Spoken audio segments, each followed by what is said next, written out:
माझा हातमध्ये फ्रॅक्चर झाला होता आणि त्याच्यामध्ये माझं 1 वर्ष लिटरली गेलं. मोठी 15 CRची बजेटची मूव्ही आहे, 5 CRची बजेटची मूव्ही आहे. सो असे चान्स आले होते, ते पटकन बंद करून मागे गेले आणि तेव्हा खूप खंत वाटली मला की मला हात नेमका त्याच वेळेस कसा काय फ्रॅक्चर झाला. जे की मी एवढ्या दिवसांपासूनची वाट बघत होते की या प्रोजेक्ट्सकडून मला कॉल्स येतील, पण होप सो ते कदाचित माझ्या नशिबात नव्हते, म्हणून ते मी नाही करू शकले. छान एक्सपिरियन्स आले आणि छान लोकांनी मला आत्तापर्यंत डोक्यावर घेतलेलं आहे, डोक्यावर घेऊन नाचतात आणि थँक्यू सो मच की मी खरंच त्यांची खूप ऋणी आहे की यार असंच प्रेम करत जा.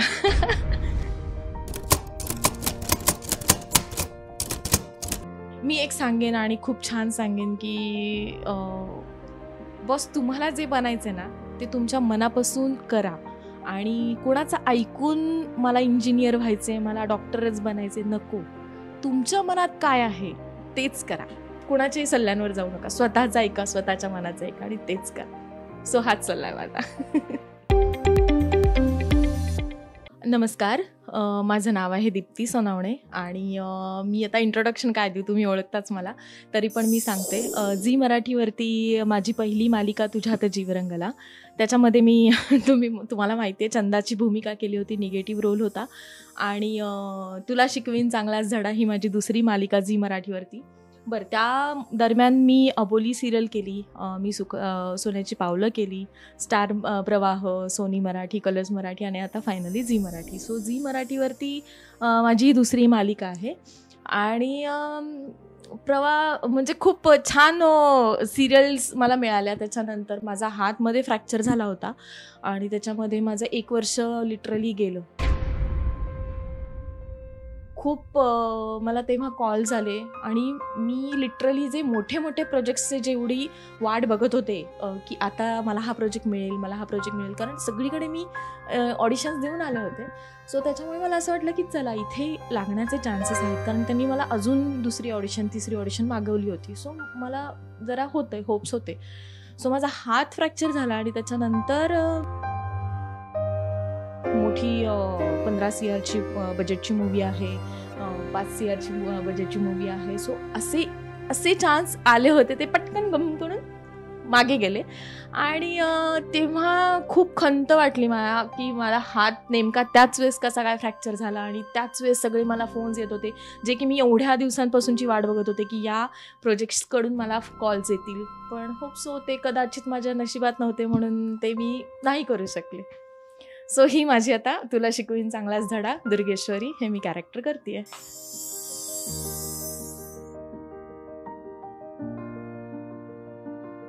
मला ही गोष्ट खूप दिवसांपासूनची सांगायची होती माझ्याबद्दल की माझा प्रवास काय झाला, इथंपर्यंत मी कशी आले.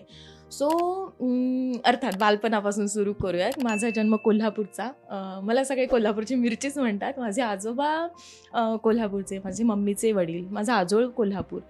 सो माझं बालपण प्रचंड लाडाखोडात गेलं. मला लिटरली असं ते एखाद्या राजाची राणी, एखाद्या राजाची राजकुमारी अशी वगैरे मी वाढले आणि बालपण अतिशय सुंदर गेलं. जसं एखादी राजकुमारी कशी की मला हेच पाहिजे, मला तेच पाहिजे, लगेच तुमच्या पुढ्यात ते आलंच आहे, तुमचे आईवडील तुम्हाला देतातच, तसंच मी एकुलती एक आहे. मला 2 भाऊ आहेत, मोठा भाऊ डॉक्टर आहे आणि लहान भाऊ ॲडव्होकेट आहे. सो आणि मी मधली. सो मी दुसरी असल्यामुळे मला 2 भाऊ आणि एकुलती एक असल्यामुळे माझे जास्तीच लाड व्हायचे. सो असं गेलं बालपण. आणि प्रवास तू विचारलास, सो मी माझं शिक्षण सांगते आधी. मी माझ्या घरी सगळे डॉक्टर, त्याच्यामुळे मला असं झालं की मी पण मेडिकलमध्येच काहीतरी करू किंवा मी स्वतः डॉक्टर होणार. आणि ते आपण लहानपणी म्हणतो ना, मोठं झाल्यावरती मी असं करेन, मी तसं करेन लोकांसाठी. तर तसंच माझं पण होतं की मोठं झाल्यावरती मला गरीब लोकांसाठी मला धर्मशाळा काढायची किंवा मी फ्री हे देणार, त्यांना ट्रीटमेंट मी फ्री देणार, मी स्वतः डॉक्टर होणार वगैरे वगैरे. सो ॲज युजल मला मार्क्स कमी पडल्यामुळे नाही, पण एक आहे की माझं असं होतं की मी खूप हुशार होते शाळेत आणि 12वी नंतर मी मेडिकलसाठीचा जो ट्राय केला त्याच्यानंतर मला समहाऊ तो नाही लागला आणि मग मी BSc केलं. पण मला ह्याच्यातच काही ना काहीतरी करायचं होतं हॉस्पिटलमध्ये. सो मग माझ्या डॅडींनी सांगितलं की एक काम कर, तू हॉस्पिटल मॅनेजमेंट कर. मग मॅनेजमेंट म्हणजे आमचं स्वतःचं क्लिनिक आहे पुण्यामध्ये. मग मी दादाच्या अंडर राहू शकते किंवा डॅडींना, मम्मीला मदत करू शकते, वहिनीला मदत करू शकते. सो मी म्हटलं ही पण कल्पना काही वाईट नाही आहे. मग मी BSc करून PGDHM केलं, म्हणजेच post graduate diploma in hospital management. So मी पुण्यामध्ये संचेती हॉस्पिटलमध्ये हा डिग्री घेतली आणि त्याच्यानंतर मी छान छान हॉस्पिटल्समध्ये जॉब करायला लागले. मी जसं ठरवलं होतं लहानपणी की मोठी होऊन मी हे करेन, मी लोकांसाठी फ्री ट्रीटमेंट देईन वगैरे वगैरे, ते काही समाव झालं नाही. पण नंतर मी जॉब करायला लागले हॉस्पिटल मॅनेजमेंटचा ॲडमिनिस्ट्रेटर म्हणून. मी मेडीपॉईंट हॉस्पिटलमध्ये होते इथे पुण्यामध्ये. तिथे माझ्याकडे सगळ्या ॲक्सिडेंटच्या केसेस यायला लागल्या आणि मला माहीत नव्हतं, मलाही तेव्हाच कळलं की मी किती विचित्र इमोशनल पर्सन आहे. तर त्या ॲक्सिडेंटच्या केसेस बघून मला खूप त्रास झाला. म्हणजे रोज एक एक एक एक ॲक्सिडेंटची केस यायला लागली आणि माझं काम होतं की मला त्यांना धीर द्यायचा होता की प्लीज नका हे करू, टेन्शन नका घेऊ, आम्ही आहोत, सिरिंज वगैरे जे काही आहे पटकन तुम्हाला फर्स्ट एड वगैरे जे काही ट्रीटमेंट पटकन हवी असते ती आम्ही द्यायला आहोत, सो तुम्ही डोंट वरी. पण त्या ॲक्सिडेंटच्या ते जे काही पेशंट्स होते त्यांना बघून मीच ढसाढसा रडायचे की त्या पेशंटचे रिलेटिव्स मला समजवायचे की बाळा ऐक ना, आमच्या पेशंटला काही नाही झालं, प्लीज रडू नका. असं झाल्यामुळे मला आमच्या डीन सरांनी पाहिलं की या पोरीचं जॉब काय आहे आणि हिलाच लोक समजवत आहेत, सो काय म्हणजे कसं करायचं हिचं. मग मला वरच्या वॉर्डमध्ये शिफ्ट केलं त्यांनी. मी म्हटलं की वरच्या वॉर्डमध्ये पण म्हणजे बाळांना काही झालं की मला त्रास होतो. मग असं झालं की नाही, मी तिथे पण नाही टिकू शकत. मग मला एक दिवशी कळलं की आपल्या ह्याचं नाही आहे हे, सो आपण टाटा बाय बाय करूया, राम राम करूयात आणि जाऊयात. सो मी अशा पद्धतीने मी हॉस्पिटल सोडलं, मी माझा जॉब सोडला. सो मी घरी आले अशा पद्धतीने जॉब सोडून. माझ्याकडे काहीच नव्हतं हातात आणि म्हटलं की मी विचार करेन आणि मी मग डिसाईड करेन की मला काय करायचं आहे आयुष्यात पुढे. मग माझा एक ग्रुप आहे पुण्याचा नाटकाचा. सो आमचं असं सहज ठरलं की चला आज बालगंधर्वला नाटक आहे, बघून येऊयात. मी तशीही फ्रीज होते. म्हटलं चला. संध्याकाळी आम्ही चेतन दळवींचं नाटक पाहायला गेलो आणि तिथे एक ब्रेकमध्ये आम्ही भेटायला गेलो सहज की सर आमच्या ग्रुपचे ओळखीचे म्हटल्यावरती मी पण गेले होते. सो सरांनी मला पाहिलं आणि ते म्हणे की तू नाटक करशील का. मला अचानक असं झालं की मी नाटक मी कॉलेज आणि स्कूलमध्ये ड्रामा डान्स सगळं केलेलं आहे. म्हणजे मला माहिती होतं की थोडंसं कुठेतरी आहे, थोडंसं अंगात आहे. बरं ते कसं अंगात आलं तेही मी सांगते, कारण माझ्या घरात असे कोणी नाही आहेत. पण माझे आजोबा नामदेवराव भटकर, तर हे कोल्हापूरचे आमदार, कलाकार, लेखक, इतके म्हणजे त्यांनी आता आशा काळे ताईंबरोबर काम केलं आहे, सुलोचना दिदींबरोबर काम केलं आहे. आणि त्यांनी अजून एक महत्त्वाची गोष्ट मला सांगायला हीच आवडेल की डॉक्टर बाबासाहेब आंबेडकर यांची जेव्हा अंत्यविधी म्हणजे झाले, ते संस्कार हे झाले, तर तेव्हा ती जी फीत होती, तर तेव्हा कॅमेरे वगैरे काही नव्हते. तर तेव्हा माझ्या आजोबांनी, नामदेवराव भटकरांनी, माझ्या मम्मीचे वडील आहेत ते, सो त्यांनी स्वतःचा कारखाना, त्या काळचा कारखाना विकला आणि त्या पैशात जो काही कॅमेरा आला त्या कॅमेऱ्याने पूर्णपणे शूट केलं. आत्ता जे महाराष्ट्रात कुठेही त्यांच्याबद्दल आपण बघतो कुठल्याही फीत TV वरती, ते माझ्या आजोबांनी केलेलं आहे. आणि आय एम व्हेरी प्राऊड हे सांगायला. आय फील व्हेरी प्राऊड की यार मला खूप भारी वाटते की माझ्या आजोबांनी हे देशाला एक दिलेलं आहे. So I am very happy. आणि तर माझे 5 मामा आणि ते पण लेखक आहेत. 72 मैल एक प्रवास तू माहिती असेल तर स्मिता तांबेताईंनी केलेला आहे. तर अशोक वटकर, तर ते माझे सख्खे मामा. त्यांच्या जीवनावरची ती कहाणी, प्रॉपर स्टोरी. म्हणजे माझा मामा खूप तडतड्या होता, अभ्यासात 0, काही नाही करायचा. आणि त्याला शेवटी मग आजोबांनी रिमांड होममध्ये टाकला. त्याला म्हटलं, त्याला तिकडे टाकून दिला. आणि मग तो तिथेही राहिला नाही. मग तो तिथून पळून आला. तर तो पळून येण्याचा जो प्रवास आहे तिथून ते कोल्हापूर, तो 72 मैल तो प्रवास कसा झाला आणि त्या प्रवास करताना त्या रस्त्यावरती काय काय घडामोडी झाल्या, ते माझ्या अशोक मामांनी ते पूर्ण पुस्तकामध्ये उतरवलं. आणि ती स्टोरी अक्षय कुमारने विकत घेतली माझ्या मामींकडून आणि अशा पद्धतीने त्याच्यावरती हा मूवी झाला स्मिता तांबेंना घेऊन. सो मी हिस्ट्री का सांगितली, कारण माझ्याकडे कसं आलं, कारण मला हे सांगतानाही खूप भारी वाटतंय की मी कधी ललित किंवा पुण्यामध्ये आपले FTIचे कोर्सेस आहेत, मी कधीही ॲक्टिंग कोर्स कुठलाही जॉईन नव्हता केला, काही नाही. आय एम व्हेरी प्राऊड की माझे आजोबा आणि माझ्या मामांकडून हे माझ्यामध्ये गुण आले असावेत, आणि ऑफकोर्स आले असावेत म्हणजे त्यांच्याचकडून आलेत. खरं तर माझे वडील पण खूप सुंदर सूत्रसंचालन करतात, माझी आई खूप सुंदर गाते, आमच्या घरात माझा मोठा भाऊ लहान भाऊ खूप सुंदर गातात, वहिनी पण खूप छान छान ॲक्टिव्हिटीज आहेत तिच्या. सो ह्या सगळ्यांमध्येच थोडं थोडं थोडं असल्यामुळे त्यांच्याकडून मला आलेला हा वारसा असेल असं मी हे करते, आणि म्हणून मी ॲक्टिंग क्षेत्रात घुसले असं मला वाटतं. So cut to Chetan Dalvi जेव्हा मला म्हटले की ॲक्टिंग करशील का, सो मी असे होते की आत्ता तर मी जॉब सोडला आहे, मला माहिती नाही मी ॲक्टिंग करेन की नाही माहीत नाही, पण म्हटलं सर मला काही येत नाही, ॲक्टिंग वगैरे येत नाही, सो तुम्ही सांगा म्हणजे. सो ते म्हणाले उद्या ये तू, एक डायलॉग आहे तो म्हणून दाखव. म्हटलं ओके फाईन. मग मी दुसऱ्या दिवशी गेले, तो डायलॉग त्यांनी दिला, ती स्क्रिप्ट दिली मला, आणि माझे ॲज युजल चुलबुली मला खूप आवडतात कॅरेक्टर्स असे. सो मी ते माझ्या अंगातलं जे काय असेल ते मी त्यावेळेस दिलं ठोकून. तर ते मला म्हणाले तू खोटं बोललीस ना गं, तुला ॲक्टिंग येत नाही, तुला काही येत नाही, खोटं बोललीस ना. म्हटलं नाही सर, खरंच नाही, मला खरंच नाही माहिती. सो अशा पद्धतीने माझं पहिलं नाटक त्यांच्याबरोबर लफडा सदन हे मी त्यांच्याबरोबर नाटक केलं, आणि मला खूप भारी वाटतं की एवढ्या मोठ्या कलाकारांबरोबर मला पहिलं माझं हे स्टेजवरती पदार्पण झालं. आणि येस ऑफकोर्स थिएटर मी मग एकानंतर दुसऱ्यानंतर तिसरं अशी बरीच नाटकं मी केली. विजय पटवर्धन सर, चेतन दळवी, अजून भरपूर लोक आहेत, त्यांच्याबरोबर मला स्टेज शेअर करता आलं आणि त्यांच्याकडून मला भरपूर काही शिकता आलं. सो अशा पद्धतीने मी स्टेज केलं, थिएटर केलं, आणि त्याच्यानंतर मग मला एक क्लिक झालं की आपण फक्त थिएटरच करतोय, ह्याच्याहून वरती आपण वरची स्टेप जाऊयात, हळूहळू आपण पायऱ्या चढूयात. तर मला मम्मीनी ही आयडिया दिली की एक काम कर, मामांची ती स्टोरी आहे, त्यांचीच बघ दुसरी स्टोरी काही करता आली, त्याच्यावरती आपण मूवी वगैरे काढू शकतो, पण त्याला लागतो आपल्याला प्रोड्युसर. पैसा आपल्याकडे एवढा नाही की आपण लगेच मूवीला पैसे दिले आणि काढला, असं नाही होत. सो स्मृती शिंदे, सुशील कुमार शिंदेंची मुलगी स्मृती शिंदे ताई, सो मी त्यांच्याकडे एक स्टोरी घेऊन गेले माझ्या मामांची, तेच मामा अशोक भटकर, त्यांचीच दुसरी स्टोरी मी घेऊन गेले त्यांच्याकडे, आणि ताईला म्हटलं ताई माझ्याकडे प्लीज एक ही स्टोरी आहे. आणि हां, ताईंची आणि आमची खूप चांगली ओळख आहे, खूप जुनी ओळख आहे.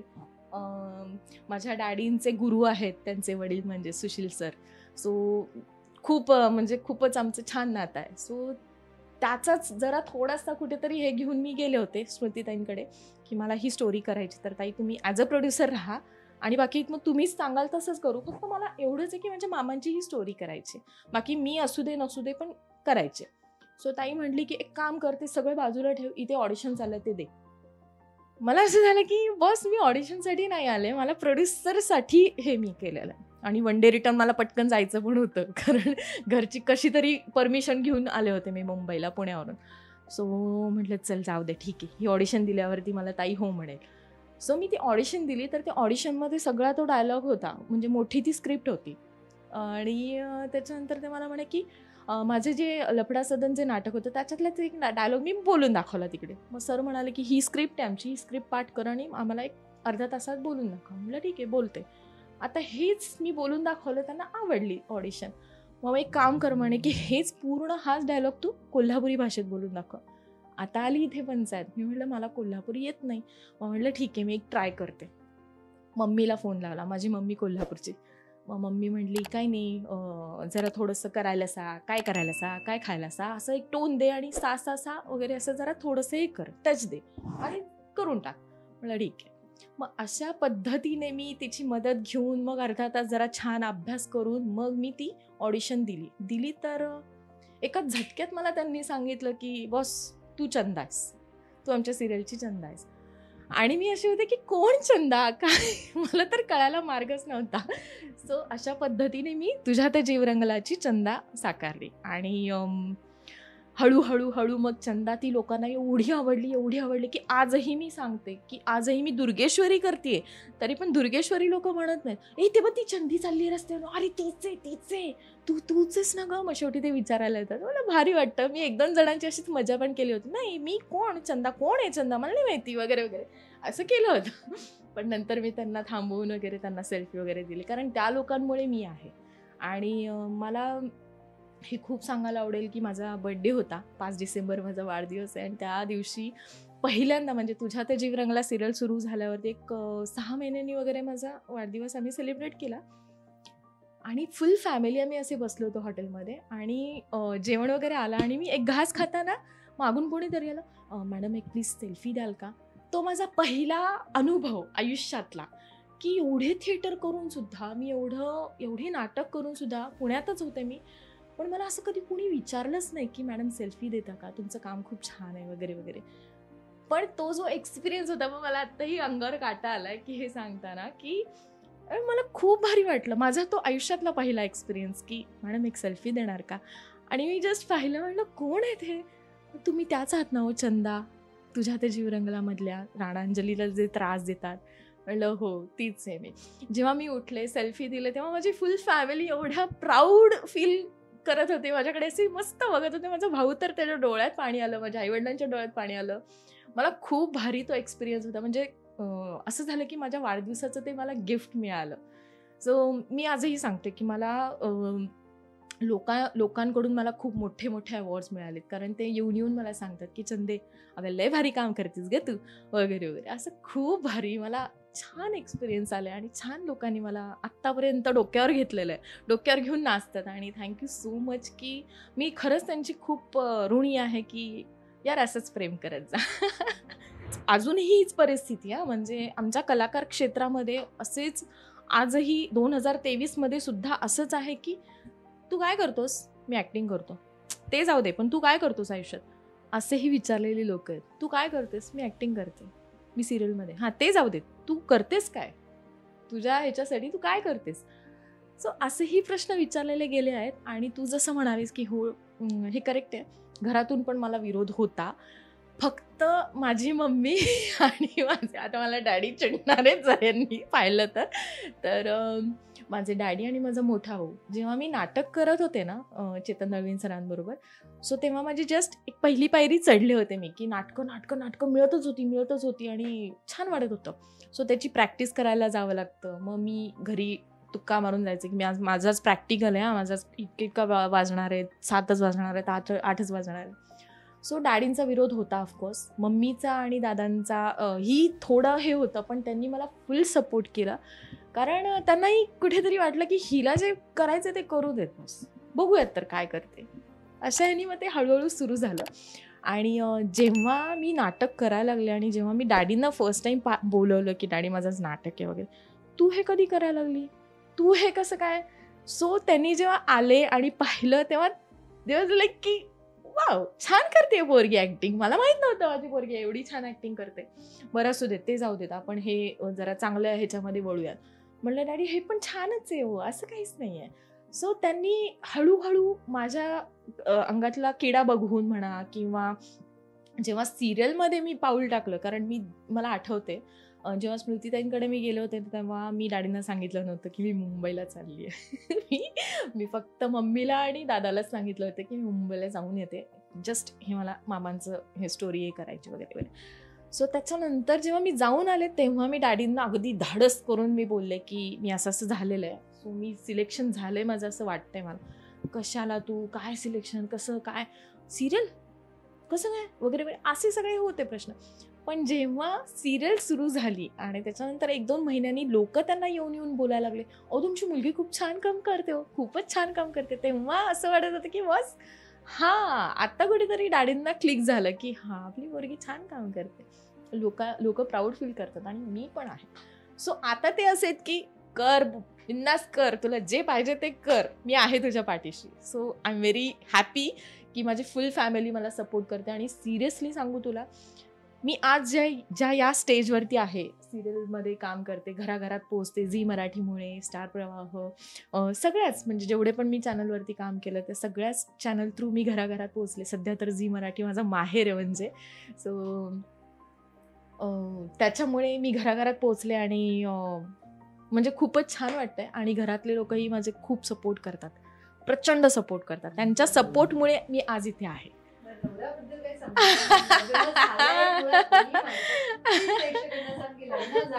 हो, ऑफकोर्स झालंय. हो, येस, लव्ह मॅरेज झालं. आणि ऑफकोर्स माझ्याकडे बघून तुला काय वाटतं, लव्ह मॅरेज झालं. आणि माझा नवरा खूप छान आहे आणि तो मला खूप सपोर्ट करतो. माझं सासरी खूप छान आहे, मला खूप छान सपोर्ट करतात सगळे लोक. आणि खरं सांगू का, या सगळ्यांच्या सपोर्टमुळे मी आज जे काही आहे ते आहे. माझं सासर पुण्यातच आहे आणि माझा नवरा ॲक्च्युली गाड्यांचा हुंडाईचा जो हे आहे, हुंडाई हे आहे त्याचा मेन हेड आहे तो.